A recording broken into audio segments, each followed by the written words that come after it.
estudiantes, que son médicos generales, que son residentes o quizás algunos médicos especialistas que tienen la oportunidad de poder compartir este magno evento, lo cual también quiero agradecer a la Sociedad Científica de la Universidad Privada del Valle, sede Cochabamba, por invitarme a formar parte de este curso, ¿ok? Así que bueno, vamos a ver cuáles son algunas consideraciones importantes en el abordaje de cómo la dermatopatología puede ser un tema muy importante y muy fascinante a nivel de lo que es ver la piel a través del microscopio, y luego vamos a ir viendo algunos ejemplos, ¿ok? Muy bien.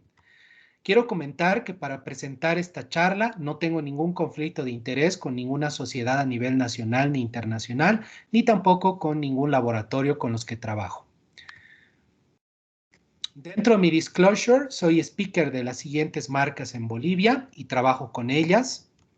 Y bueno, antes de empezar, quiero dejar unos mensajes importantes personalmente como ser humano y como médico. La pandemia por COVID-19 definitivamente ha cambiado nuestras vidas. Lo único que nos queda es cuidarnos y seguir luchando hasta el final. Esperemos que vengan tiempos mejores, todavía no bajemos los brazos y nos sigamos cuidando, sobre todo en Bolivia. Bien, quiero comenzar con esta frase que dice: no hay enseñanza sin investigación, ni investigación sin enseñanza. Bueno, cuando hablamos de conceptos básicos, tenemos que saber dos cosas importantes. Primero, ¿qué es la dermatología? Muchos nos preguntan si un dermatólogo es un médico. ¿Y qué es un dermatopatólogo? O un patólogo general pueda leer laminillas de dermatopatología. Entonces, bueno, vamos a decir que la dermatología es una rama de la medicina que se encarga de estudiar y tratar las enfermedades de piel y anexos, considerando el folículo piloso, las uñas, por ejemplo, y ahora que está de moda también la dermatología estética, ¿no? Y la dermatopatología se considera una subespecialidad dentro de la dermatología que se encarga de estudiar el diagnóstico de enfermedades en piel y anexos. Obviamente esto incluye un grupo de problemas bastante amplios y que se van resumiendo en cada capítulo. Bien, cuando nosotros vamos a tomar una biopsia o vamos a observar una laminilla en microscopio, siempre es importante tomar en cuenta que nosotros primeramente somos personal de salud clínico. Es decir, el diagnóstico clínico siempre será más importante. Entonces, ¿qué es lo que hacemos? Nosotros indagamos desde que ingresamos a la universidad y, por ejemplo, muchos estudiantes de pregrado a partir del tercer año, cuando empezamos a estudiar la clínica o la semiología, nos enseñan a realizar la historia clínica. Entonces es importante que nosotros podamos identificar al paciente, hacer una historia clínica completa con todos los datos que ustedes ya saben realizar, los antecedentes, por ejemplo, los datos de identificación del paciente, la zona de residencia, etcétera. En dermatología es muy importante el motivo de la consulta, ya que en el motivo de la consulta, pues muchas veces nosotros tomamos en cuenta al escribir la consulta por la que vienen los pacientes, las palabras exactas por las que nos consulta. Por ejemplo, vengo por heridas, vengo por fisuras, vengo por granos, vengo por ampollas, etcétera. Entonces nosotros ya vamos describiendo de manera topográfica y de manera morfológica. ¿Qué quiere decir? En dermatología nosotros situamos en qué parte del cuerpo está afectando la lesión dermatológica, y la morfología pues hace relación a ver si es una lesión primaria y secundaria. Entonces eso ustedes ya lo llevan, por ejemplo, en materias como dermatología en el cuarto o quinto año de la carrera de medicina. Entonces ahí podemos ver si es una pápula, si es una mácula, si es, por ejemplo, una ampolla, una vesícula, una costra, etcétera, ¿no? Entonces ya cuando desarrollamos la historia clínica completa, evidentemente tenemos que hacer un examen físico y llegar a un diagnóstico clínico principal. Cuando yo veo a un paciente de la piel, nosotros los dermatólogos somos muy observadores. Entonces, básicamente podemos diagnosticar a través de una fotografía o diagnosticar de forma física. Es por eso que nosotros también hacemos consultas presenciales y hacemos consultas virtuales y son muy útiles para la sociedad. Entonces, plantear un diagnóstico clínico es importante, saber qué es lo que tiene el paciente, un diagnóstico clínico principal, y obviamente lo que yo hago al ver a un paciente es también tomar en cuenta otras opciones, ya que la piel tiene más de 3.000 enfermedades, entonces hay muchas que son similares clínicamente. Entonces voy a tomar en cuenta 2 o 3 diagnósticos diferenciales. ¿Ok? Bueno, ya tengo mi arma clínica, ya tengo todas mis armas para hacer mi informe. Entonces, cuando nosotros tenemos una duda diagnóstica debido a los amplios márgenes de enfermedades cutáneas que puedan existir o en pelo o en uñas, solicitamos a veces algunos exámenes complementarios. Por ejemplo, bioquímicas sanguíneas.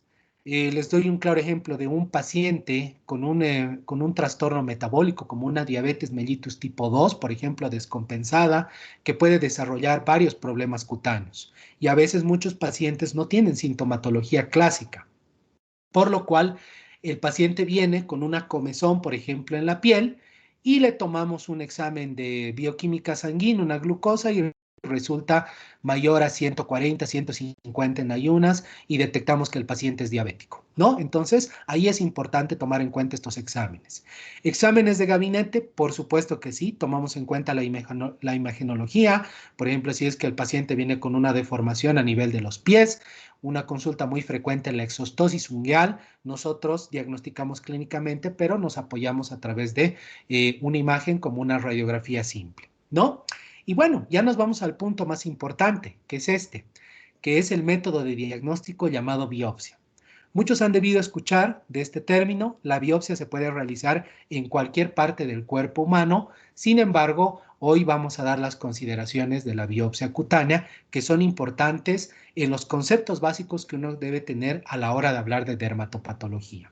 Bien, cuando yo tengo una duda diagnóstica, es decir, tengo un diagnóstico principal no certero, pero a la vez tengo diagnósticos diferenciales de apoyo, entonces puedo tomar un pedazo de piel, puedo ver qué tipo de biopsia realizar, dependiendo la zona, y mandarlo con el dermatopatólogo para que haga una lectura y nos dé un diagnóstico definitivo.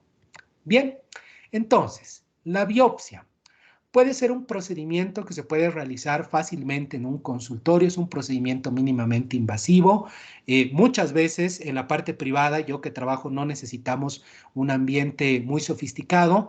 En los hospitales se pueden hacer en algunas salas pequeñas de quirófano o clasificarlas como un tipo de cirugía menor. Se puede hacer con todas las medidas de antisepsia y asepsia. Y también si se biopsia la piel, el folículo piloso o el anexo, por ejemplo, como las uñas, no hay ningún problema.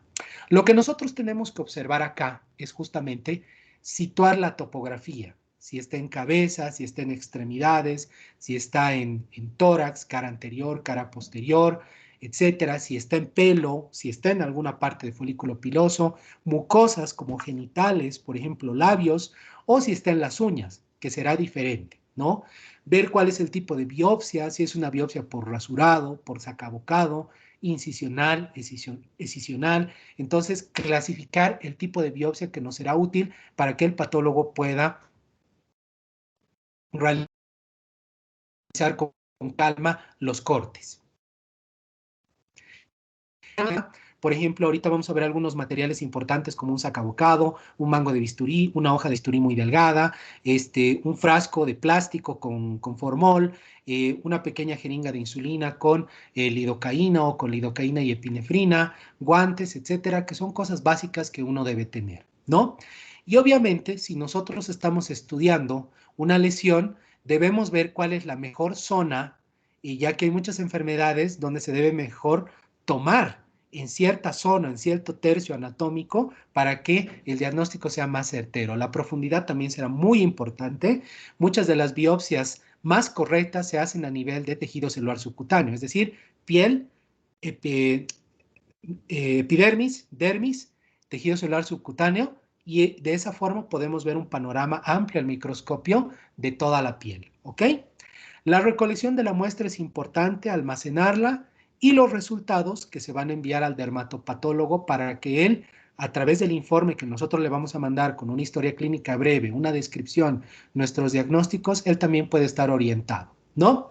Algunos estudios especiales. Se pueden tomar en cuenta algunos colorantes cuando, por ejemplo, queremos ver algunos microorganismos tinciones, por ejemplo, se me figura en este momento ver un hongo con una tinción de Gomori Grocott, por ejemplo, que vamos a ver más adelante, inmunofluorescencias para enfermedades ampollares como los pénfigos, inmunohistoquímicas, que puede ser útil para cánceres o tumores, por ejemplo, de piel, que hoy no es el caso, pero pues pueden ser estudios adicionales, ¿ok? Bien, entonces, como les mencionaba, primero tomamos la selección de la lesión. Es decir, por ejemplo, voy a observar toda la dermatosis y voy a ver cuál es la lesión que me conviene biopsiar. Luego, evidentemente, lavaremos, aplicaremos la anestesia local y realizaremos la toma de biopsia. Como les mencionaba, en la computadora recolectaremos los datos a través de la historia clínica, como ya les mencionaba antes, y enviaremos la muestra en el día al laboratorio de dermatopatología para que el dermatopatólogo pueda recepcionar la muestra, pueda dividir y hacer cortes y ver cuáles son los mejores fragmentos para poder observarlos al microscopio. Obviamente, en el laboratorio se identificarán las estructuras. Es importante tomar en cuenta que el manejo del microscopio es imprescindible y que muchas veces se nos dificulta manejar el microscopio e identificar estructuras, pero es parte de la práctica que nos hace a lo largo de los años. Y bueno, finalmente lo que nosotros queremos obtener de todo esto, el diagnóstico final. Y muchas veces el dermatopatólogo, cuando no tiene la información clara, nos pone los informes diagnóstico correlacionado clínico-patológicamente, ya que, como les mencionaba, hay muchas enfermedades que son similares, entonces muchas veces la conexión entre el dermatólogo y el dermatopatólogo es súper importante, ¿ya? Muy bien, bueno, como les mencionaba nuevamente, siempre es importante limpiar la zona con algodón. Podemos delimitar en este caso con un marcador, yo lo hago con un marcador simple, en piel, aplicar la anestesia local, en algunas zonas se puede aplicar simplemente lidocaína al 2% por el tema del dolor, algunas zonas sangrantes como la cara, por ejemplo, o la piel cabelluda o las uñas, se puede aplicar anestesia combinada con lidocaína y epinefrina, y pues bueno, procedemos a tomar la muestra. Y acá seleccionamos el material más idóneo, ya sea un sacabocado, que ahorita les voy a mostrar para los que no conocen este material, y las hojas de bisturí, por ejemplo, para hacer algunos rasurados, o si hacemos un pequeño cortecito que llamamos biopsia en uso, podemos utilizar un mango de bisturí, ¿no? Entonces guardamos la muestra en un frasco con formol. Acá, como les menciono, estos son los sacabocados que pueden observar, que son unos pequeños lápices que tienen ahí más o menos el corte fino y vienen en medidas por milímetros, desde el 2 milímetros, 3 milímetros, 3.5, 4, 5, dependiendo la zona que vayamos a trabajar. Por lo general, yo trabajo entre 3 y 4 milímetros, que es una profundidad bastante buena para lo que son lesiones de piel y lesiones de piel cabelluda. Ya un poquito más profundas cuando son lesiones un poco más sofisticadas. Las hojas de bisturí que me gustan utilizar para los shavings o los rasurados son la 11 o la 15 y, bueno, igualmente para el tema de los usos, ¿ok? Bien, ustedes ya lo conocen, ya lo han visto desde el primer año de la carrera de medicina, incluso muchos ya lo conocemos desde colegio, desde materias como ciencias naturales o biología, el manejo del microscopio. Como les menciono, es difícil al principio ver el tema de los aumentos, identificar las estructuras, buscar qué es lo normal, qué es lo patológico, pero con la práctica, a medida que va pasando el tiempo, uno va identificando las estructuras que se encuentran en distintas partes de la piel. ¿Ok? Muy bien. Bueno, identificación de estructuras. La piel histológicamente se divide en 4 partes. Epidermis, la parte superior.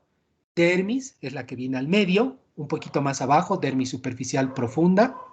Y el tejido celular subcutáneo, que la pueden ver de color amarillo, que es la grasa.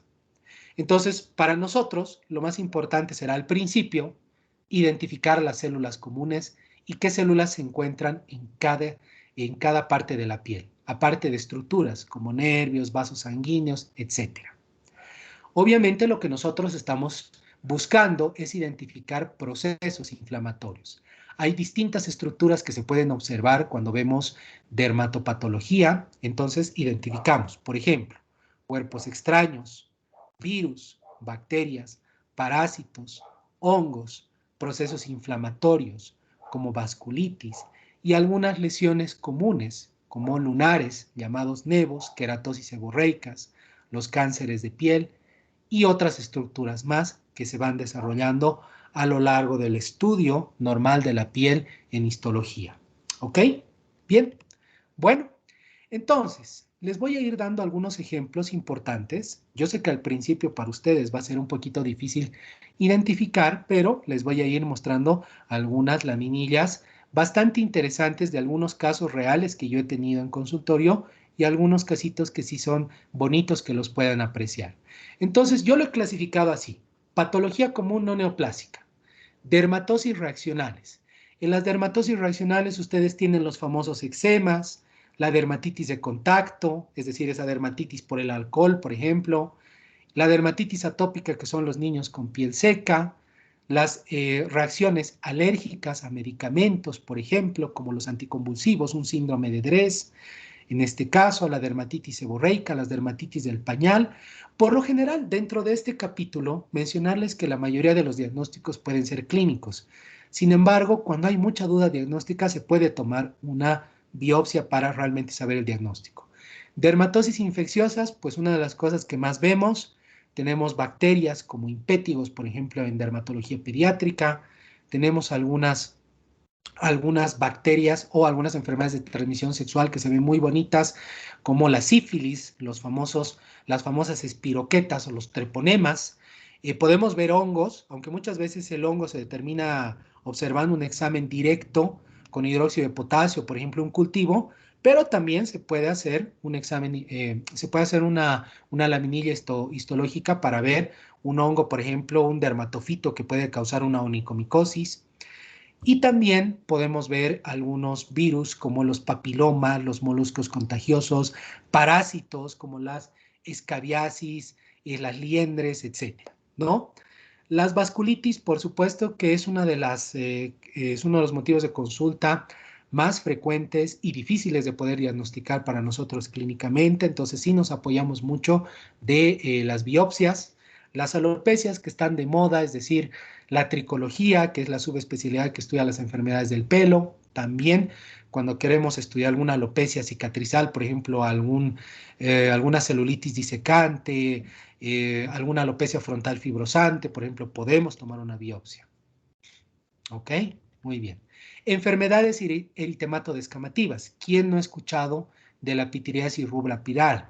¿Quién no ha escuchado de la psoriasis vulgar? ¿Quién no ha escuchado de la psoriasis de piel cabelluda? Entonces, esas son las enfermedades que producen un enrojecimiento y escama y mucha comezón en los pacientes. Y como se parecen mucho, entonces a veces optamos por tomar una biopsia. Enfermedades unguiales, tumores, como les decía, no es el caso, pero hay otras enfermedades como la psoriasis de uñas, el líquen plano ungueal, por ejemplo, algunos lunares, que a veces tenemos la duda diagnóstica, algunas veces determinamos, ¿no? Vemos una rayita oscura y decimos, se trata de un cáncer de piel, es un melanoma o es una melanoniquia, ¿qué hacemos? ¿No? Los famosos quistes, los quistes epidérmicos, que son esos que uno los anda reventando, esos granitos que los vemos en internet como los pimple poppers, ¿no? Entonces los quistes también son un motivo de consulta muy frecuente. Normalmente nosotros los operamos y el protocolo es mandarlos a que estos se puedan hacer una lectura por biopsia, aunque muchas veces no se hace. Enfermedades de mucosa, como en labios, en genitales, estomatosis, herpes, por ejemplo. Tenemos algunas enfermedades como el líquen escleroso en la zona genital de mujeres a partir de los 60 años. Entonces, tenemos que ver de dónde vamos a tomar la muestra. Muy bien. Bueno, entonces, como bien dicen, la dermatología en general es visual. ¿Ok? Entonces les voy a ir mostrando algunas imágenes. Obviamente, si yo les pregunto, ¿qué pueden observar acá? Ustedes dirían, pucha, esto se ve en chino, ¿no? Pero bueno, lo primero al describir una imagen histológica es primero ver, en este caso la imagen en general, ver qué tipo de tinción o colorante tiene. Luego muchas veces viene el aumento, en este caso, que eso nos los da el dermatopatólogo, es decir, el aumento en el cual se ve la estructura y nosotros tenemos que empezar a identificar acá. Por ejemplo, esta es una dermatosis infecciosa. Este es un paciente de la ciudad de La Paz que tenía el diagnóstico de una leishmaniasis cutánea en el brazo derecho.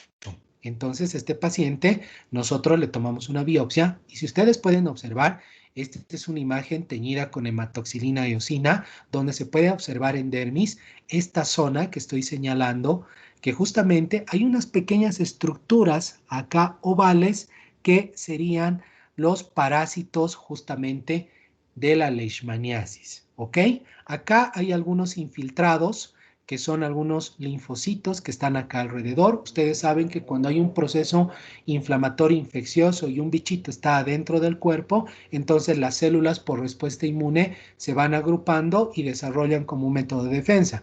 Por eso esto acá se ve como un infiltrado inflamatorio linfocítico y acá alrededor pueden ver las estructuras que son estos amastigotes llamados las figuras que se identifican a nivel de leishmaniasis, ¿ok? Bueno, acá podemos ver, por ejemplo, otra imagen teñida con hematoxilina y eosina. Y justamente nuevamente vemos otro infiltrado alrededor en dermis, ¿ok? Entonces, acá lo que nos muestra el dermatopatólogo son algunas pequeñas estructuras que corresponden a un honguito llamado enftotortomicosis, que justamente pertenece a una enfermedad bastante rara que se llama conidiobolomicosis, que es un caso que yo vi cuando estudiaba dermatología en México. Y acá, por ejemplo, pueden observar que esta es la misma laminilla teñida con otro colorante. Es una tinción especial para hongos, que es la Gomorrhizocot, que se ve de color verde. Y acá, por ejemplo, ven estas zonas ramificadas que casualmente pues identifican mejor al honguito, ¿no es cierto? Muy bien. Bueno, acá tenemos otra imagen teñida con hematoxilina y eosina y pueden ver, por ejemplo, acá este bracito que se va desprendiendo por acá y va bajando y va haciendo unos cúmulos de algunas bolitas, ¿no? Si vemos a mayor aumento, estas bolitas son glándulas sebáceas y tienen un halo en el centro, ¿no es cierto? Entonces, estas bolitas o estos pequeños tumores se llaman esteatocistomas, que son unas pequeñas bolitas que semejan como si fueran unos quistecitos que tienen queratina. Pero si ustedes pueden observar, la imagen es preciosa acá en el acercamiento porque acá pueden ver estos esteatocistomas acá y el contenido está acá dentro de las glándulas sebáceas. Ahora, acá ya vemos una imagen un poco más general donde ya estamos viendo la epidermis y la dermis. Todavía no hemos visto el tejido celular subcutáneo. Y acá, esta estructura que ustedes ven delimitada es un quiste. Este es un típico quiste, pero vamos a observar un poquito más a profundidad. Acá en el quiste se pueden observar unas pequeñas líneas ramificadas y estos llegan a ser folículos pilosos que están dentro del quiste. Entonces, el diagnóstico de este problema es un quiste eruptivo velloso, es decir, un quistecito que ustedes lo retiran con cirugía y tiene pelitos, ¿ok? Acá, por ejemplo, podemos observar ya una imagen mucho más bonita. Esta imagen me la compartió un amigo dermatopatólogo de México. Entonces, acá ustedes pueden ver un proceso en dermis llamado papilomatosis, donde la dermis se ve de esta forma, como papilomatosa. Y acá alrededor pueden observar estas zonas que corresponden justamente al virus del papiloma humano. Por lo tanto, esto en general es una verruga viral. La famosa verruguita con la que viene el paciente en la mano, en la carita. Doctor, he traído a mi hijito por unas verruguitas, quiero hacerme quemar unas verruguitas. Si tomamos una biopsia, así se ve una verruga al microscopio. Obviamente, no, o sea, por lo general, nosotros las verrugas que quemamos no las quitamos y las enviamos a dermatopatología, pero hay algunas verrugas que sí tienen alguna connotación importante, debemos estudiarlas y bueno, ahí está la imagen. Esta es otra imagen muy bonita que me la compartieron. Este es justamente unos procesos que están papilomatosos igualmente en la parte de dermis. Si ustedes pueden ver estos cuerpos de color rosado, se denominan cuerpos de Henderson-Patterson y son cuerpos que, bueno, Es una sinonimia que nos preguntan mucho cuando nosotros vamos a egresar como dermatólogos, y el diagnóstico es un molusco contagioso, que son estos granitos blancos que se pueden observar, sobre todo en los niños que tienen la piel seca y que dicen, doctor, le han salido unos granitos blancos a mi bebé, ¿qué serán? Y son estos molusquitos contagiosos, ¿no? Que se van contagiando entre los niños, en las escuelas, en las guarderías.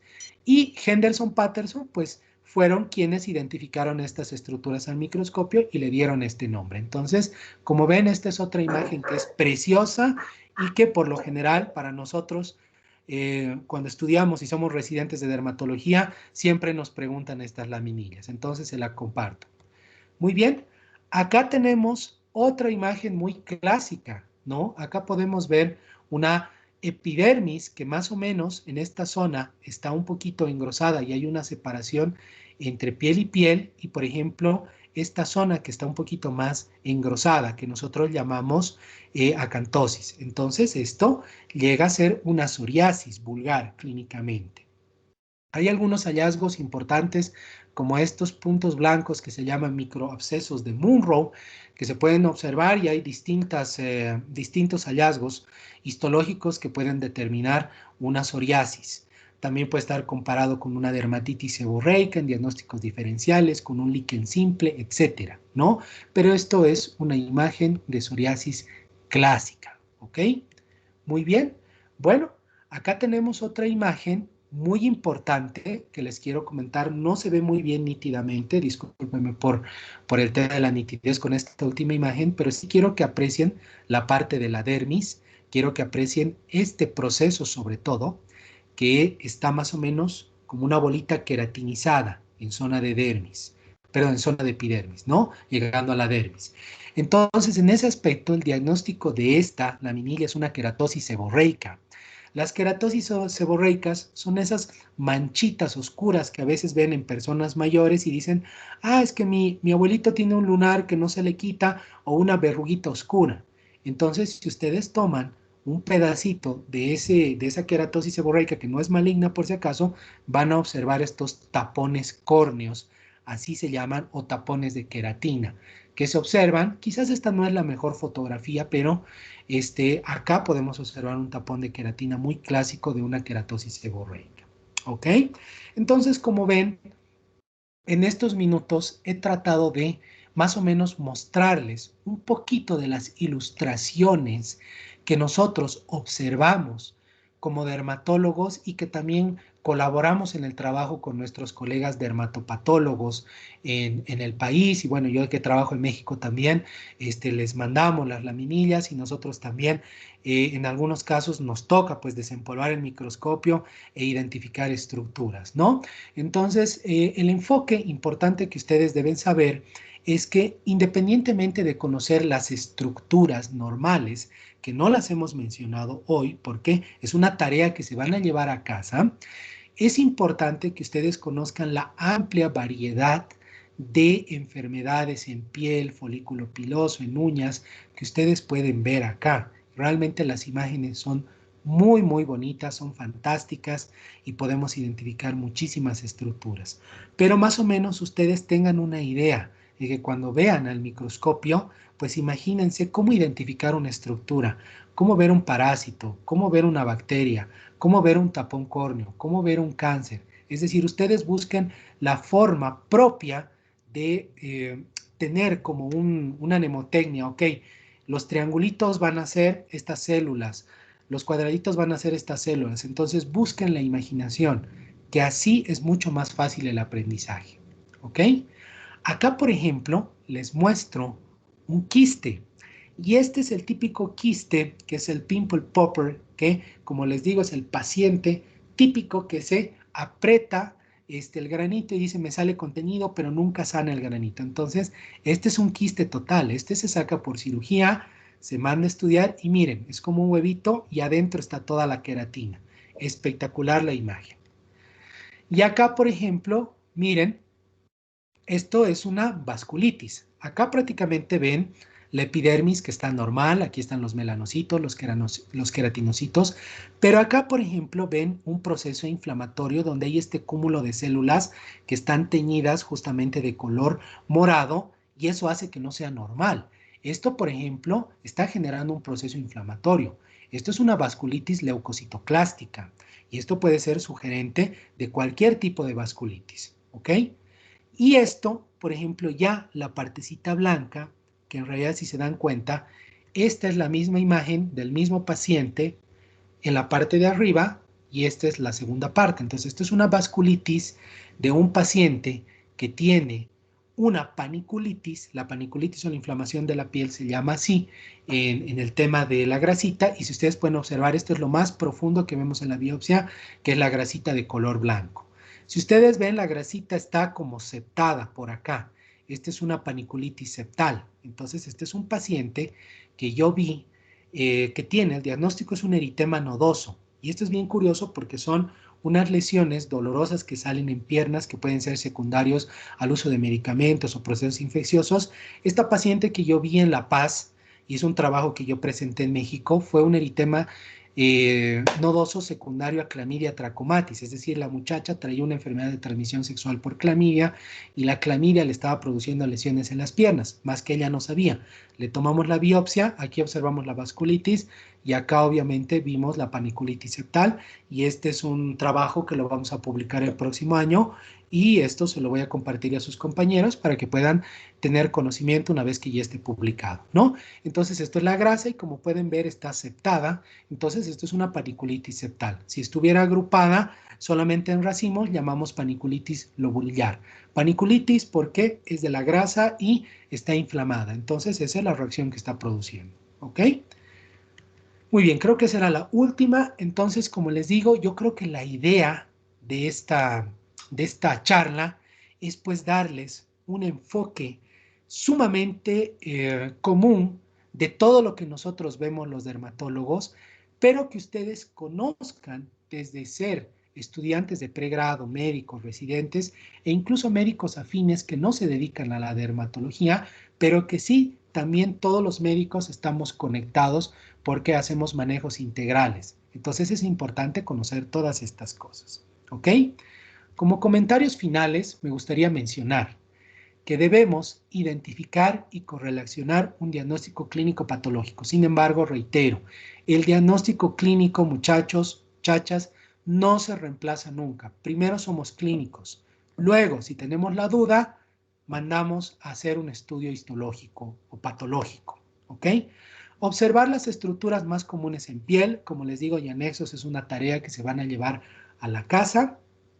Y sobre todo, como sugerencia que yo hago a las universidades, implementar una sección o unas pequeñas clases de dermatopatología muy básica en el pregrado universitario, cosa de que cuando ustedes estén rotando la materia de dermatología, puedan tener, aunque sea en esa rotación, 2 o 3 días de conocimientos muy básicos de manejar el microscopio, de ver la piel normal y de ver algunas enfermedades, aunque sean las más comunes, ¿ok?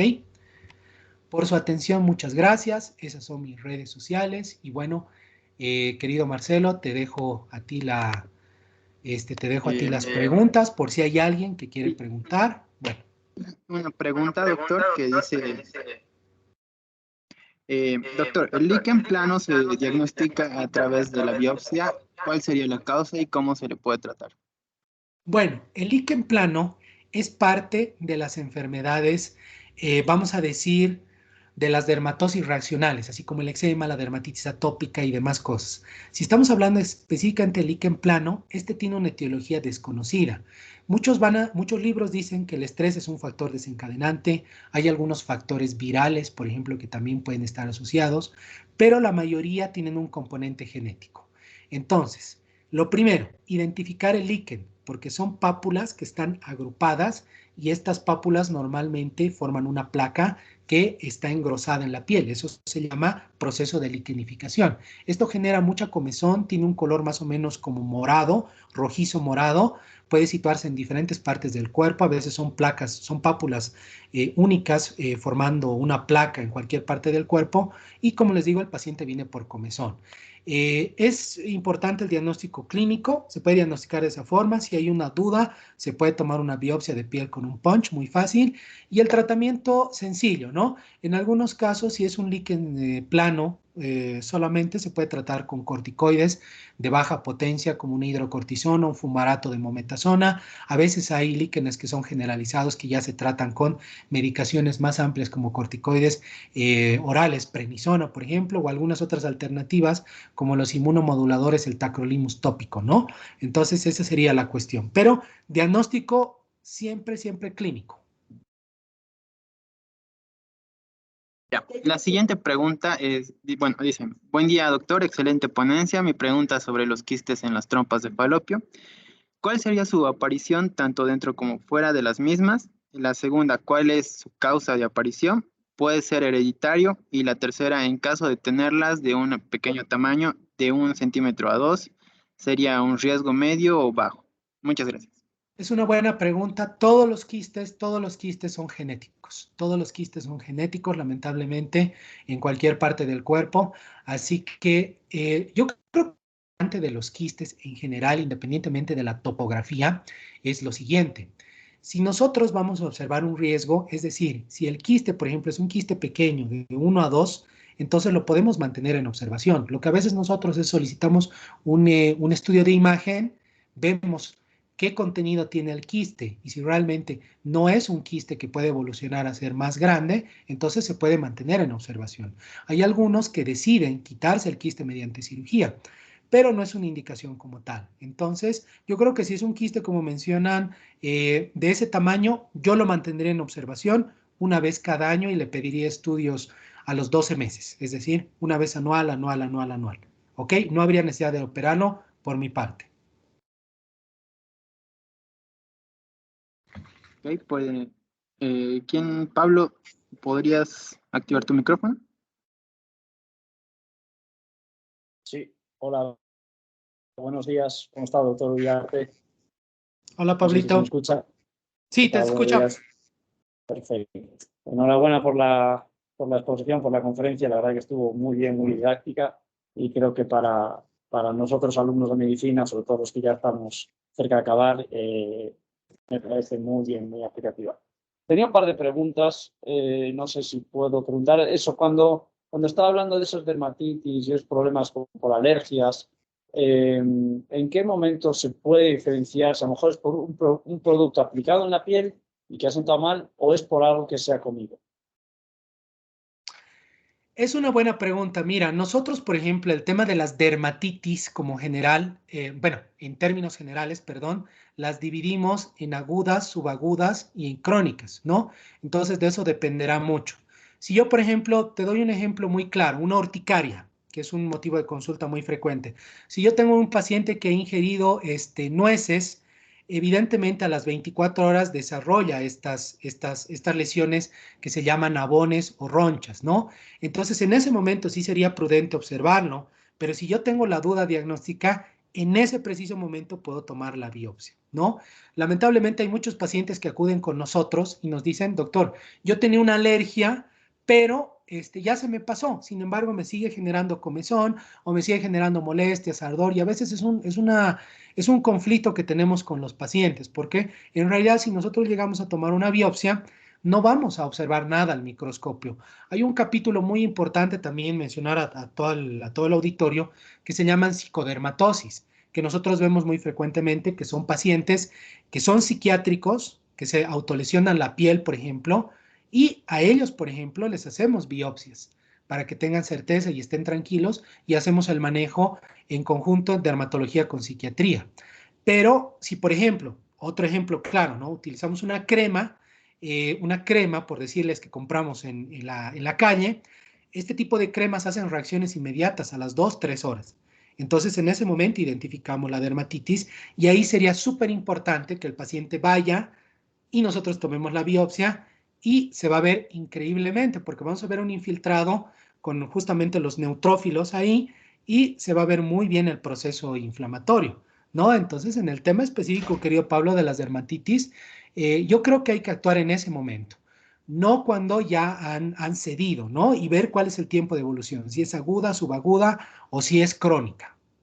Claro, es que eso es súper interesante porque ahí va la otra pregunta de más o menos cuánto puede durar, porque se supone, yo he escuchado alguna vez gente que me dice, es que precisamente, por una crema y llevo una semana de alergia. No, ¿verdad? Sería, si dejó de utilizar la crema, es raro que vaya a continuar No, una no, por semana el supuesto que efecto no. de algún Por, producto. No, por supuesto que no. O sea, si tú utilizas una crema, la reacción, por ejemplo, es inmediata y esto genera una dermatitis de contacto irritativa inmediata. Ese es el diagnóstico. Pero si el paciente refiere que la crema le sigue generando, no, pues esto prácticamente ya pasa a ser algo crónico y hay que averiguar otros antecedentes si el paciente toma algunas otras Exacto. medicaciones o a veces el paciente miente. Eso es importante que también ustedes, los futuros médicos, sepan que los pacientes mienten y para nosotros es muy difícil a veces saber y darle la certeza al paciente cuando nos dice, oiga, pero yo no lo estoy mintiendo, ¿no? Sin embargo, tenemos que indagar y como les digo, la historia clínica, la anamnesis es pues, o sea, lo que tenemos que hacer es ir a profundidad. A veces Ya. ustedes se pueden encontrar con cosas que uno ni se imaginaba. Yo he diagnosticado pacientes, como les digo, psiquiátricos que uno no sabía que padecían estos problemas, pero bueno, a veces es parte de la medicina en general. Ya, buenísimo. ¿Le puedo preguntar Sí, sí, otra claro, más? claro. Estaba explicando antes, si veía las imágenes del molusco contagioso y hablaba que había que quemarlo. Y creo que en la imagen se veía como que, o sea, que hay células que están, evidentemente, estarán también infectadas, ¿no? por ese virus. Hay como unos márgenes alrededor o algo así, es como cuando haces una cirugía y retiras, bueno, voy a poner un ejemplo aquí ya un extremo, hay una zona tumoral y se recomienda un margen de 2 centímetros alrededor y todo eso. En este caso, ¿habría una zona, un margen alrededor para quemar o para retirar? Mira, es una excelente pregunta y te la voy a responder de la siguiente forma. Por lo general digo, es muy raro que un dermatólogo quite una verruga viral y que la mande a estudiar a biopsia, a no ser que el paciente solicite un informe o realmente la duda diagnóstica sea muy complicada con otra dermatosis infecciosa. Entonces, hay diferentes métodos. Por ejemplo, se puede eliminar una verruga simplemente con un queratolítico que tenga ácido salicílico y que tenga ácido láctico. Se puede quemar con electrofulguración, se puede quemar con crioterapia, se puede utilizar un láser de CO2, etcétera. Sin embargo, no hay ningún margen cuando se trate de una verruga vulgar tal y común de las que vemos. Ahora, si nosotros ya pasamos a hablar de otro tipo de verrugas ya más sofisticadas, por ejemplo, hay condilomas, que estos ya representan otro tipo de verrugas en serotipos, que son los BPH de transmisión sexual, que pueden evolucionar a un cáncer, como las papulosis nigras, por ejemplo, o hay un condiloma muy especial que es el condiloma gigante de Buschke, Lowenstein. Entonces, a eso sí hay que darle una profundidad porque esos hay que quitarlos, hay que operarlos y demás cosas. Y una vez que nosotros tomemos la biopsia, que normalmente se recomienda hasta tejido celular subcutáneo, entonces ya vemos el margen. Por lo general, querido Pablo, si nosotros vamos a operar una de estas verrugas que tienen tendencia a ser malignas, las vamos a operar con guía histológica. Es decir, primero se toma la biopsia, se observa la profundidad como en un tumor, por decirte, vemos hasta qué parte está invadida, si está invadida la dermis y trabajamos hasta esa profundidad, retiramos y luego podemos hacer un control nuevamente en unos meses. Pero si es una verruga común y vulgar que tienen los chicos o estos moluscos contagiosos que son muy comunes, la realidad es que no hacemos biopsias, no las mandamos. Las quitamos, las quemamos y se van. Perfecto, muchísimas gracias, doctor. Perfecto. Gracias a ti, Pablito. Hay una última pregunta, doctor. Dice, ¿un angioma capilar adquirido podría llegar a confundirse con una dermatitis eritematosa simple? ¿Y por qué existiría la aparición de un angioma capilar? Bueno, mira, el tema de los angiomas, te voy a dar a la persona que preguntaste, te voy a dar un ejemplo. Ustedes, no sé si han observado alguna vez estos puntitos rojos que muchas personas tenemos en la cara anterior del tronco o a veces en el cuello. Estos se llaman nevorubis y algunos le llaman angiomas capilares. Eso puede ser un angioma, que es un lunar de color rojo, ¿no? Entonces, por ejemplo, ese lunar, me doy a pensar, es un lunar genético. Ahora, si tú comparas con una dermatitis eritematosa, por supuesto que no, porque al decir una dermatosis o una dermatitis, estás hablando de una condición de la piel que te está generando un enrojecimiento o que de alguna forma puede desarrollar algún problema a la larga general. En cambio, un angioma es un amartoma, en este caso, un tumor, vamos a decir, porque no todo tumor es similar a un cáncer. Por ejemplo, muchos quistes, algunos en la literatura los llamaban mal llamados los tumores de queratina, pero bueno, es un tema de controversia. Entonces, los angiomas son amartomas o tumores localizados que tienen vasos sanguíneos. Pueden tener capilares, por lo general, pueden tener algunos vasos más pequeños y ya. Pare de contar, son genéticos y, por ejemplo, la mayoría de los angiomas se quitan por estética. Si yo me quiero quitar un angioma, me lo quemo, me lo quito con láser o si son un poquito más grandes, demás. Pero si hablamos de una dermatosis en general, eso cambia un poquito la perspectiva, ¿no? Una dermatosis eritematosa ya puede tener varios escenarios, por ejemplo, un tema de inflamación a nivel vascular, podemos tener dermatitis eritematosa en pacientes diabéticos, podemos tener dermatitis eritematosas llamadas dermatitis por éstasis en úlceras en pacientes con hipertensión descontrolada, entonces el contexto un poquito cambia, ¿no?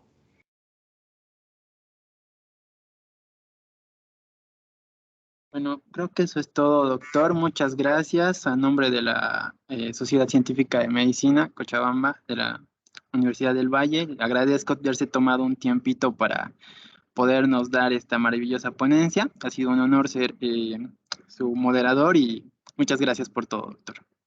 Perfecto, el agradecido soy yo. Una vez muchas gracias, los felicito por promover este tipo de eventos a la Sociedad Científica de la Universidad Privada del Valle, sede Cochabamba. Y cuando quieran, pues ahí les dejo mis datos. Ahí a Marcelo también le pueden preguntar para lo que se ofrezca. Entonces, esperemos vernos en otra oportunidad. El agradecido soy yo. Que tengan buen día y que tengan buen resto de mes. Muchas gracias, doctor. Hasta luego. Nos vemos. Bye, bye.